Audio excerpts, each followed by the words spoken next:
this day. I mean, he has mentioned words or bigger names. So there's an expansion of this quote here, and it says, take a leap of faith and begin this wondrous new year by believing, not just in the possibilities that lie ahead, but also in yourself, your dreams, and the strength you hold within.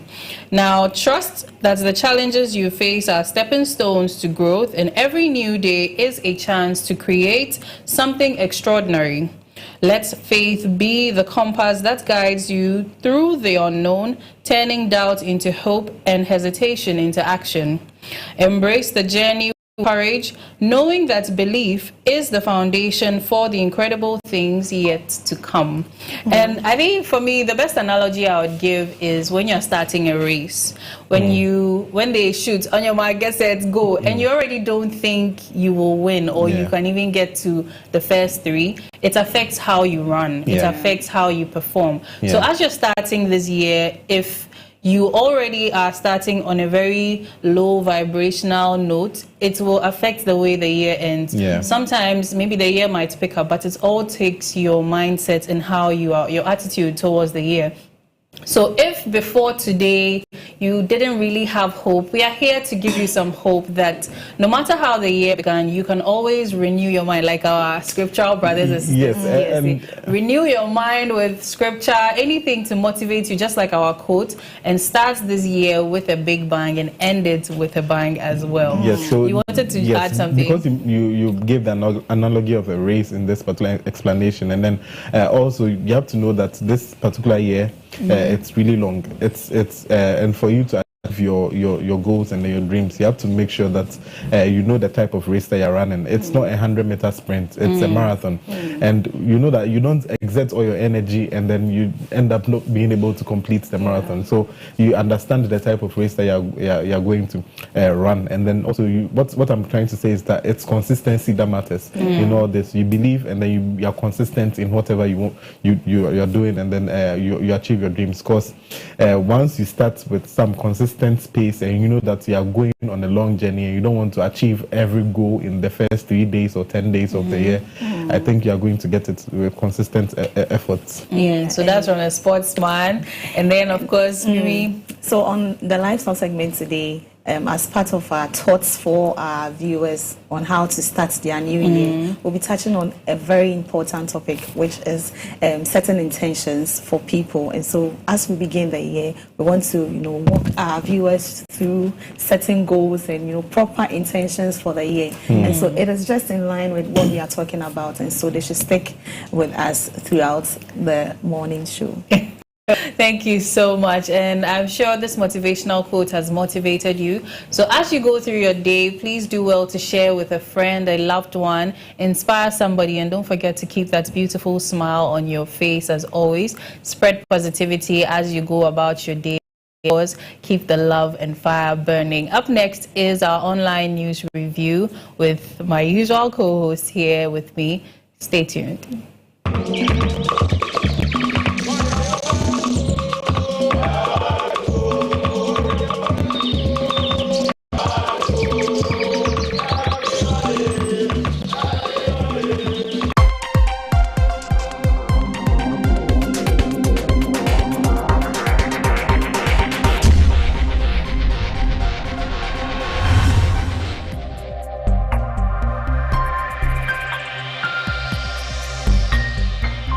Clog TV, beyond the policy.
And you're welcome back to the Cocoa Digest Morning Show. If you're just tuning in, this is the Cocoa Digest Morning Show, and we're about to have our online news review. And I always do this with two of my co-hosts in the persons of Miss Miriam Abnadidi and Nanayao Asari. So we've already said our hellos and highs, but maybe for the new viewers, what's up? What is trending these days? A lot has been happening in Ghana, especially after President John Dramani Mahama was inaugurated, and he became the president of Ghana once again. There has been a lot happening on his part, as he promised to do so many things in the first 120 days, and he has started. We've seen some scrapping of some ministries. We've seen some appointments being contracts actually being scrapped off as well. But 5 days ago, he appointed 3 people for the ministries of Energy, Ministry of Finance, and also that of Justice, and the Attorney General, which is doubling as one. And yesterday, the 3 of them went through their vetting. And it started with Honorable Ato Forson, where he was vetted as Minister of Finance designate. And it was an interesting session, which will not necessarily increase our revenue, but he believes in increasing compliance of these taxes. So if there is an increment in compliance of people paying their revenues and other things, he said he's going to work hand in hand with GRA to make sure that compliance is increased so that they will generate a lot of revenue for the country. And also very much particular about our GDP. He believes that when he becomes minister, yes, he is minister. I don't know if he's minister designate. Okay, so when he becomes minister, he's going to ensure that our revenue, gets to that peak. He's so much concerned about that, and it was very interesting watching him go through and that drama that happened between him and Honorable Afenyo Makin. Yes, I was going to even ask about it, because it seems that was what a lot of people were also talking about. And some people were saying he seems to be overdoing it at this point. Afenyo Makin. So I mean, people are saying that, and then also when it comes to these interviews, almost more often than not, the people are sort of is not seen as a formality, but the people just passed through, and almost all of them who are minister designates become ministers. So, in as much as possible, what's the other side of the caucus in Parliament, or I should say, the other side of the committee are saying is that that is going to happen in as much as possible. So what we are doing is to get as much information as we can to the public. So don't see it as though we are sort of derailing the exercise, or we are sort of maybe slowing down the process. We are trying to give you as much information as we can as possible. And I believe they will hold them accountable if they give out the information that they are not performing. But then again, it's also not necessarily only about what you say, it's how you say it. So maybe keeping them on their toes, getting as much information as possible, how you're going about it would prove problematic or otherwise, based on people's comments about it, because he may be getting the right information out of the person, but maybe his demeanor, his choice of words, all of that plays a role in but they are actually what he's doing. Friends. They are very that's the thing about our politicians. They are friends. They are very good They are friends. When you think the presidential dinner, didn't you see all these dignitaries there? They are not enemies. They will come and enjoy and celebrate some with you. Some people have also raised concern about the fact that these appointments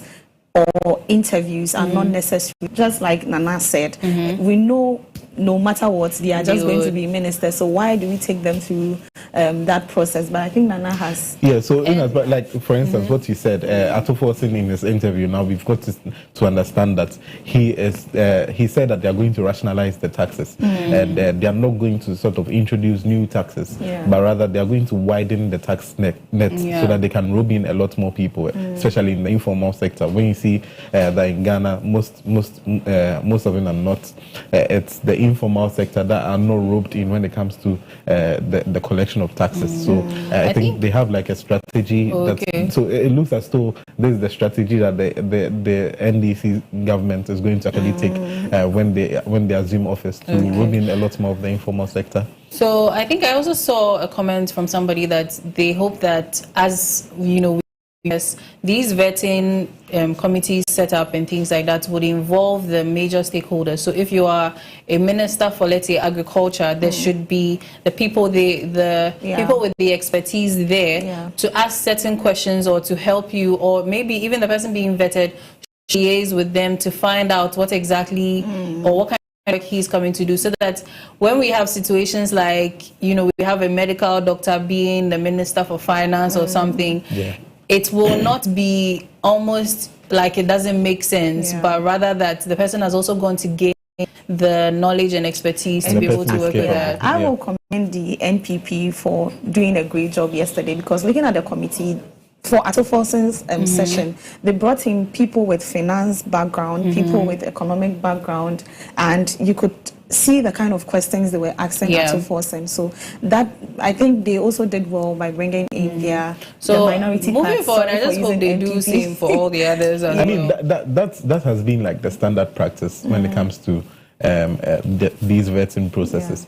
For instance, you remember the famous Hawa Kumsin one when they decided, they asked her to explain what fish farming was, and then we had all sorts of things. And so they have a lot people that are involved in the various sectors of the economy, or maybe various, or I can call them technocrats that they call in to actually involve in this particular sort of exercise, and then so that it doesn't become one way, as though a medical doctor is asking questions to a finance person. So just as Mimi said, it's become a standard practice. We see a lot of them, a lot of crats, and you know, these political parties have affiliates or technocrats that they work with. And then it's a common practice to see them being involved in this. Let's also talk about the chairman's demeanor, and you know, a lot of people were not happy about the way he handled the committee. He was shouting at some of the first timers, you know, the first time MPs who were part of the committee, and even friends of the committee. The chairman was shouting at them and other things. He did also allow them to ask follow-up questions. You just ask one question and that is it. And people were not too excited about it. I mean, it got to a time, if you watched the exercise, it became very cumbersome, and they just wanted to just have it over and done with. So I'm sure that's why the chairman was behaving in that particular manner. But usually these things are very rare to see, and I think that barring these few pockets of incidences that have occurred, I think the chairman has handled the vetting process quite expediently, and he's been good. So yesterday, still on the finance minister, I was wondering why nobody asked a question with regards to energy. Because, you know, energy and finance, they move together. Hand in hand. And so moves hand in hand with everything. I know, but in this current economy, energy, we all know the energy crisis we are facing, anything yet to face. As I'm talking to you, with the IPP, there are so many things happening back door. So I was expecting questions to be asked in that regard, so that we would see how they are going to bring out some, you know, feasible solutions to solve the problem. Where they are going to get the money. To tell you all now, so that they can tell us.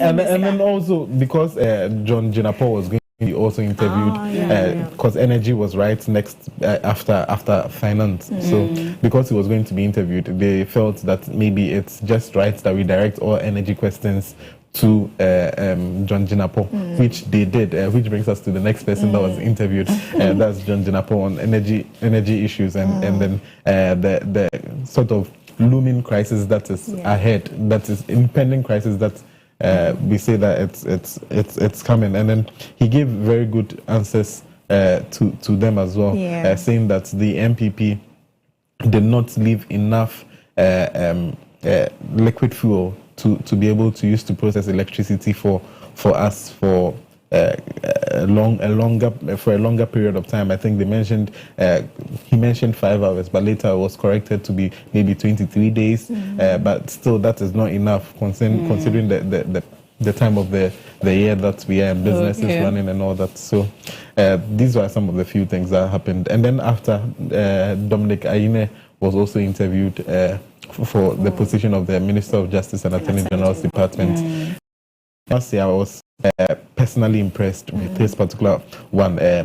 So questions concerning conflicts of interest and all that were asked concerning him, whether he represented ECG or he represented PDS in the deals, and then he made it blatantly clear that he didn't represent PDS, but he represented ECG.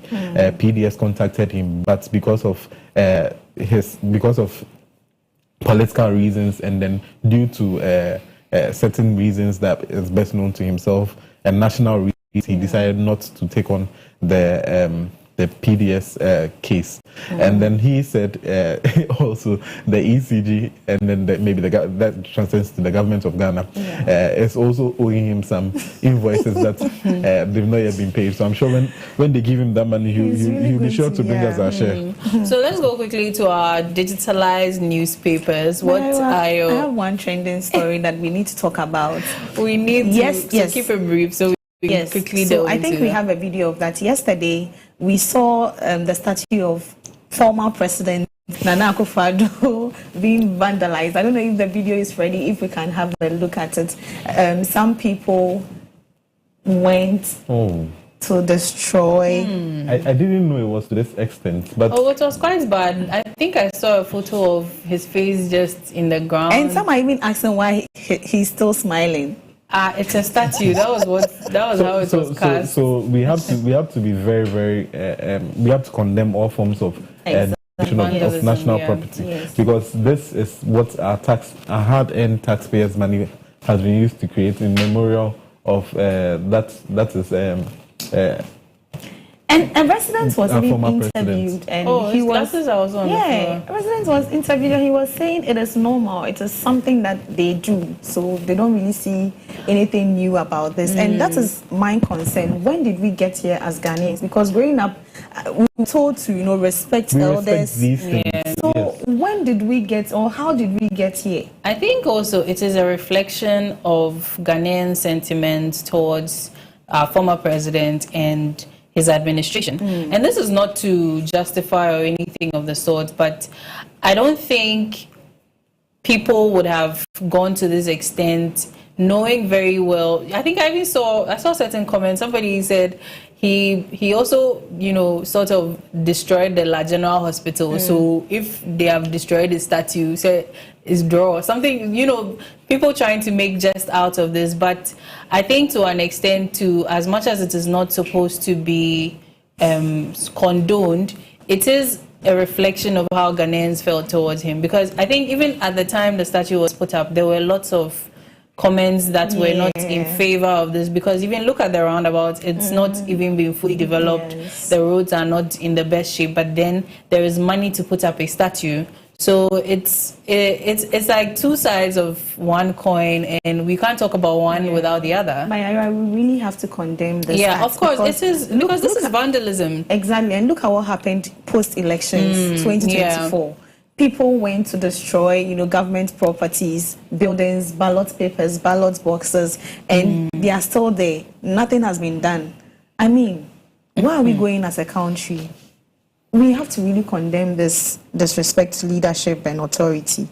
So that's the trending news. And also, there's one final one. It's about Karen Bass. It's a new year. It's about Karen Bass, the mayor of Los Angeles, California, who was here to attend John Mahama's inauguration. He was sent by the White House to come and attend this particular inauguration. And she's been bashed because just before she left Los Angeles to come to Ghana, there were concerns on weather safety and then fires in Los Angeles. But according to reports, she didn't take heed, or she didn't pay much attention to it, and she came to Ghana for the inauguration. She left last Wednesday, but still it's been seen as though she neglected her first responsibility. And then she's also been bashed for it. So it's something that's been seriously talked about in the US and Ghana. When you check trending stories in the US, you know that Ghana is number one because there's been over 25,000 acres of land and property running into excess of 57 billion United States dollars that have been destroyed. And then this particular person is supposed to have been said has cut down the budget for these firefighters and all those things. When she got to Congress, she cut down the budget for firefighters and emergency responses because she thought it wasn't really much of an issue. And then now this happens this year, and then she's also not in the country. She stays out till Wednesday. But then also that's why there are systems. So yeah, she is the mayor, but I don't think they were expecting that she would also be part of the firefighters to fight the fires. There are systems and structures that have been put in place. So maybe she gave the go-ahead as to what these stakeholders are supposed to do, whether in her absence or in her presence. Because just like we cry about our roads and development and we are calling on the MPs don't have developmental roles. They are going to lobby for and things like that, but that is the role of a different structure also in our constituency. That's very true. But you know, these people think quite differently from the way a lot of us think, and they are saying that we voted for you to be with us in times of distress, and then now when it's time, the biggest fire disaster, some are even equating it to the Chicago fire disaster some time back. This is one of the biggest fire disasters in world history, talk less of only America. And now properties, over $57 billion worth of properties are being destroyed.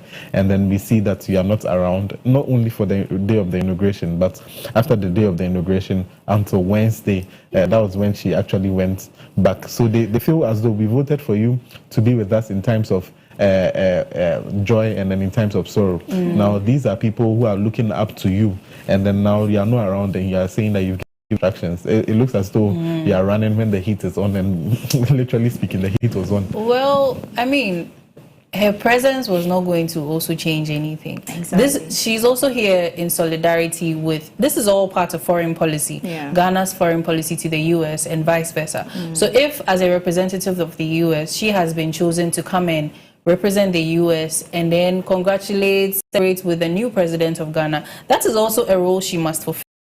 Because tomorrow, if US wants to do something for Ghana and then, you know, it comes out that, well, you people didn't even honor our invitation to come and celebrate with our new president's inauguration and all of that. So, I mean, I'm not trying to say that it was right or wrong, but let us try to draw some balance and then maybe cut her some slack. Now she's back with you. What is she doing about the situation? That is where the focus should be now, right? But you know, in as much as possible, once you're a leader and you're elected, during crisis, that is when sort of your leadership skills are actually seen or exhibited. And this was a point where she was also supposed to be in solidarity with them and to commiserate with families that have lost their loved ones, to help in evacuation and give like first-hand orders, people to see her just being around, you know, just seeing, imagine something like that, God forbid, happens in and around where we are, or maybe even in your vicinity or locality, and then the Kantamanto incident, and then the MP elect or the MP is nowhere to be found. He's in the United States having fun, not because it's seen as though you're having fun. Although because traveling, some people see traveling to be fun. It is an international role. It is a role you are playing. So, but then you need to sort of set your priorities right. But your house is burning, but you are going for inauguration party. If also this also affects the relationship between Ghana and the US in the long run, well, the people of LA are saying that it would have been understood if she couldn't have, if she didn't heed to the invitation, and if she didn't heed to the invitation, what did I say? if she didn't heed to the invitation, she came before she came on Saturday. The fire started on Saturday, and prior to that, there were warnings, and then she still ignored and came. So that's their anger. Okay, well, we hope that they are able to sort out their issues now. She's back home with them. So let's go quickly into our digitalized newspapers and read the front pages. And I have with me today's daily graphic, and So we still have Ato Forson, Honorable Ato Forson, making headlines here as Finance Minister designates promises economic relief, e-levy betting tax to go. So just as I said earlier, let me read something small. The Minister of Finance designates Dr. Kasil Ato Ba Forson has stated that his topmost priorities will be to work very hard to lower prices, stabilize the Ghana cedi, and create jobs towards lowering the cost of living for Ghanaians. He said, he said in the short term, the government would anchor prices on the careful cutting of wasteful expenditure and fiscal consolidation while protecting growth and the vulnerable. In addition, he said there is an urgent need to reduce inflation by tackling food inflation. So that is Finance Minister designates Honorable Ato Forson there speaking about it. But some people have also raised concerns that when it comes to speaking, we are good. Ghanaians, we are very good. Like, you know, analyzing issues, critically bringing ideas on board, solutions. We are very good. But when you are put on the field, it is a whole, different ball game. Nana, I mean, do you think it's true? Well, there's one thing to actually know your job, and then there's another thing to actually do the job. Ghanaians, and for instance, let me say the former vice president who gave a lecture on how to restore the economy, yes. And then when he was made vice president, and then by the chairman of the Economic Management Committee of Ghana. So we actually saw that exchange rates went down. He made statements like when the fundamentals are weak, the exchange rate will expose you. And I don't know, we saw that in play.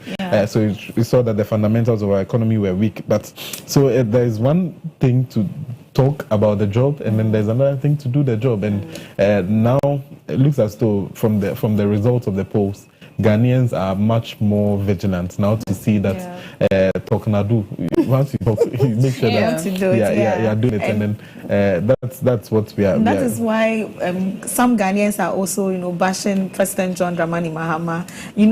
Despite the fact that he's scrapping off some ministries and also sacking people here and there, people are like, Oga, Oga, do the job. We voted for you to come and change. It's just Ghana.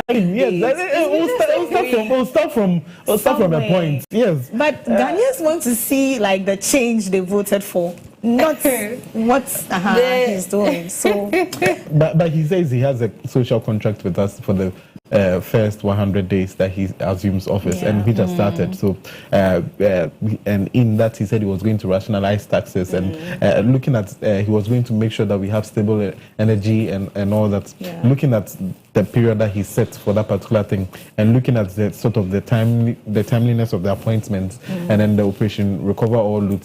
So when you look at all these things and the social contracts that he said he had, and looking at the appointment, I think that they fall in line. So he's appointed Minister of Justice and Attorney General, which is in line with Operation Recover All Loot. Merging of some we will come to our president very soon in the online story. So let's go to your digitalized newspaper. Which of them is it? Which one was yours? Daily Graphic. Yeah, so mine was the Daily Guide. I'm sure it should be on our screens shortly. They're quite interesting ones, but me being a sports person. Oh, okay. Yours was Graphic Sports, actually. Graphic Sports, yes. So me being a sports person, I'm sure that it's going to be giving us sports. Yes, and there's this one saying that Karela turned to Amadou Legon City's gamble on the champion. So these two people are coaches who are seen to be saviors of their respective clubs that are looking to sign them. A champion is one that started to go and then replace the Legon City's coach, who is there. Legon Cities are currently struggling in the Ghana Premier League. Karela also sort of not up to their main standards. I mean, they always finish around the maybe top half or middle part of the table, but this time around it looks as though they are languishing just above the relegation zone, and they are turning to Amadou, who is an experienced coach. He's coached Ashanti Gold, he's coached other teams and all that. So these are the two coaches that they are looking at to actually salvage their club's positions. And then there's also this story on Golden Satellites land 1.26 million Ghana cedis payday. And talking about payday, we are going to talk about the 15 or the players that won the 2009 World Cup, under 20 World Cup for Ghana. The likes of 2009 in Egypt. You remember that? So are they now being paid for it? So they were given cars. They were given a lot of things for them. Okay. And then in that particular regard, the cars that they were given, and John Evans Atamils, the president at the time, made an investment for them of 10,000 Ghana cedis to mature in 15 years, which is supposed to be this particular year. And then they were told that at maturity they are going to receive 163,000 Ghana cedis. That's at maturity. 15 of the players have gone for theirs out of the 23-man squad. 15 of the players have gone for theirs, and then when they went, they were giving 60,000 Ghana cedis only after 15 years of investment, and then after inquiring, 60,000 each. So it was 10,000 each for each player, and then it was invested, placed in government bonds for 15 years for it to mature. And now they go back, and then they are going to take their 163,000 Ghana cedis because it was a zero coupon bond that they are going to actually recoup their benefits from. So now when they go, they went to the bank to go and give them the checks that they were given was for 60,000 Ghana cedis each. They inquired, and then the banks tell them that you've been affected by haircuts. So the players, haircuts. And some was also used to purchase insurance. And if you're insuring investment, especially government bonds, which are seen to be risk-free, then that means you are supposed to sort of have some guaranteed returns, or returns that are being guaranteed. The likes of Emmanuel Ajimambedu, the likes of Andre Dede Ayew have said, Andre Dede Ayew was the captain of the time as well, has said that the rest of the players that haven't gone for this should halt until they do investigation into the matter to make sure that they recover everything that has been in there. So that's what I can say is happening in the world of sports at the moment. There are other stories, but I'm sure we'll get into details with them. Bring that during your segment. So we have a few comments here. So Michael Amweni says, "Good morning, Clog TV. We are glad to have Cocoa Digest back on our screens. Wishing you and your crew a happy new year. Happy new year to you too." Now, Obiba Olsen says, "Good morning, good morning, good morning. Happy new year to you all. A happy new year to you, our most cherished commenter." And he also says here again, "Good morning to you all. Happy new year to you all. I pray for you for grace and wisdom to diligently discharge your duties for the betterment of the nation." Thank you so much. Thank you for your comments, and you can keep them coming in to our WhatsApp number displayed on your screens. So for the online news, the very first story here says, Ejura Divisional Council condemns police station attack and calls for arrest of suspects. Now, it says here, the Ejura Divisional Council, has condemned the recent attack on the Ejura District's Police Command and is calling for the quick arrest and prosecution of those involved. The unrest in Ejura followed the death of a 26-year-old man, Shaibu Masaudu, leading to the burning of the police station, vehicles, and private properties. Now, Masaudu, who was held by the police on suspicion of phone theft, died at the Ejura Government Hospital after experiencing stomach pain and vomiting while in custody. Very sad story. So it seems, I think from what we read to the young man, Ejura.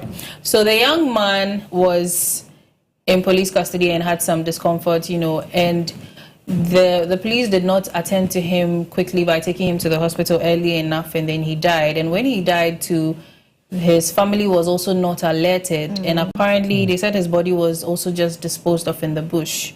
So this seemed to have caused some sort of outrage in the community. So I think this is why the It's- people it's- also reacted this yeah. way. It's a very sad story. When I read it, I felt very bad, and this is not the first time this is happening. You know, when it comes to handling of suspects, Yeah. the Ghana police, I don't know if they are trained in a way to really make the person feel very bad or to, you know, manhandle the person, the suspect.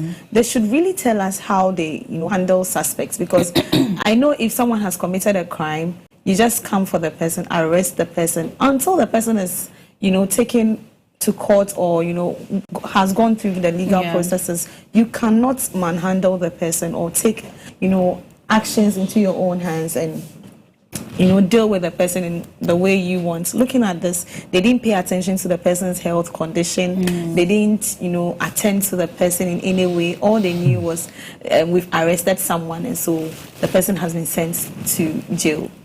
And I've actually also heard, you know, people's accounts of their experiences in prison or in jail. Even maybe, let me just use even these protesters, the recent Stop Galamsey or End Galamsey now. And you can tell from their accounts that they are treated very harshly in these cells. And it begs the question, yes, they are probably criminals or suspects, but does that mean they are supposed to be subjected to inhumane practices? Because this has led to the death of somebody, and maybe yes, he is a suspect.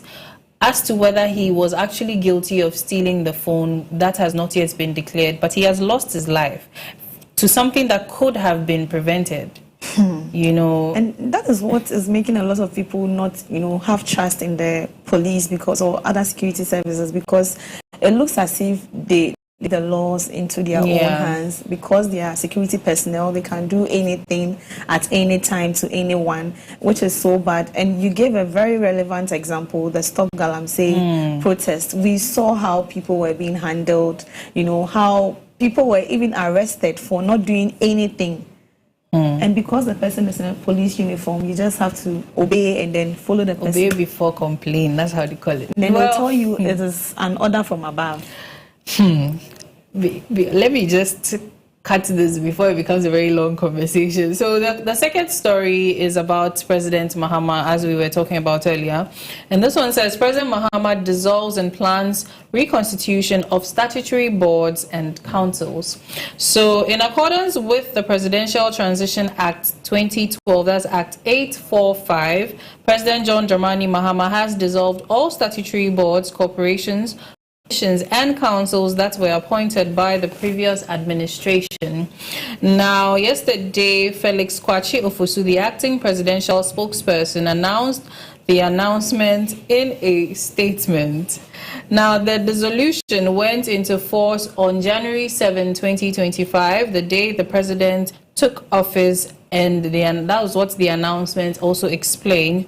And so I quote, in accordance the Presidential Transition Act 2012, Act 845, all members of statutory boards, corporations, and councils appointed by the former president or a former minister of state ceased to hold office on January 7, 2025, following the assumption of His Excellency President John Dramani Mahama, the statement read. Now, the notice made it clear that all the directive does not apply to independent constitutional commissions, and additionally, it guaranteed that the impacted businesses, boards and commissions and councils would be reorganized in compliance with the applicable enabling laws.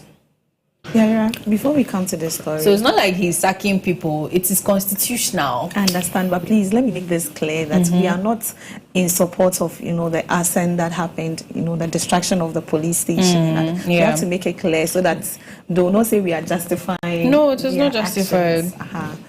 Because it's, again, two sides. Police negligence, and then our, you know, is a mob action, yes. Yeah, Vandalism and taking the law into their own hands, which should be condemned. And then the police that had, in whose custody the guy was, should also face something, some punishment or some sanctions or something. So yes, boards and commissions have been dissolved. Miriam, you were saying President Mahama is sacking people. No. So this particular one is in line with Section 14 of the same Act, which says that Section 14 of the Act 845 of the Presidential Transition Act 2012, and it says that without limiting the effect of any other enactment, the following persons shall cease to hold office upon the assumption of office of the person elected as president. So it says that once a new president is elected, ministers and deputy ministers shall cease to hold office, regional ministers and deputy regional ministers, and then it says that persons appointed by the president or minister of state as members of statutory boards and corporations. So that's one that we saw the communique on. And then we also saw this one, D, persons appointed by the president or minister of state as members of councils, including governing bodies of public universities and related institutions. And E, appointed by the president or minister of state as members of commissions established by the Constitution or by an act of parliament. So with this particular one, there are two sides to the coin. Now, when you compare that to the statement by the Felix Ofosu-Kwakye, the acting spokesperson of President John Dramani Mahama, which says that every person that is part of a statutory board is supposed to be ceases to hold office as per the Presidential Act. Now, we need to sort of differentiate between the people that are holding the positions on the statutory board. Some of them are maybe elected as by virtue of being a member of a particular listing. For instance, union heads and all that hold certain positions in certain statutory boards. Now, these positions are not appointed by the president. So now I think the statement wasn't really clear. There has been a clear distinction of those who are appointed by presidents and ministers. That's what the act states. It was declared here, because when I read it, it says that in accordance with the Presidential Transition Act 2012, Act 845, all members of statutory boards, corporations, commissions, and councils appointed by the former president or a former minister of state. Oh, okay. Yes. Okay. So then that once that clarity is done, then I think this particular one is in accordance with the act. But another thing that we have to also look at in doing this is also this particular part of the act. Is it supposed to be looked at again, or is supposed to be sort of, because until there's like a smooth transition, now ongoing projects have been stalled. Now it looks as though public institutions are being politicized. That's also another. These and then also people's parents and Oh no, but that one, even apart from that, the public institutions. There just needs to be some continuity. Yes, because there will be lots of institutional memory. Because that's all. There will be lots of institutional memory. Statutory boards and then people appointed now will no longer be serving those positions, and then those who are brought will now come and continue the work that was left. So that more often than not, that's not the case. Well, there's some sort of institutional memory that is lost. So there should be, I think, that this should be amended in such a way that there should be. In as much as possible, a transition process. So it should be included in maybe the transition team as part of the project of the transition teams as well. Okay. So that's what I'm actually thinking. All right. So let me take a quick comment, then we wrap up. So this one is from Ni02. He says, "Good morning, Yaira. You always look sweet in the color blue. I'm happy to see you guys back on the screen. Happy New Year to Cocoa Digest team. Thank you for your comments." And yes, so this brings us to the end of the online news review. Next is the lifestyle segment. Miss Miriam, what are we to expect on the lifestyle segment? So just as I said earlier, we are discussing intentions or setting intentions for the new year. And so we want to walk our viewers through a very intentional, plan for the new year. So that is what we will be doing on the lifestyle segment. And my guests, He's been here before. I don't want to mention his name. Please And rest so above I was really after we had the poster put up and everything. No. Our poster was not out. It was a surprise. And so our viewers, they need to stick with us because it promises to be engaging. So you heard it from the horse's own mouth. Stick and stay with us here. Right after this break is the lifestyle segment with Miriam Abnadidi and his special guest.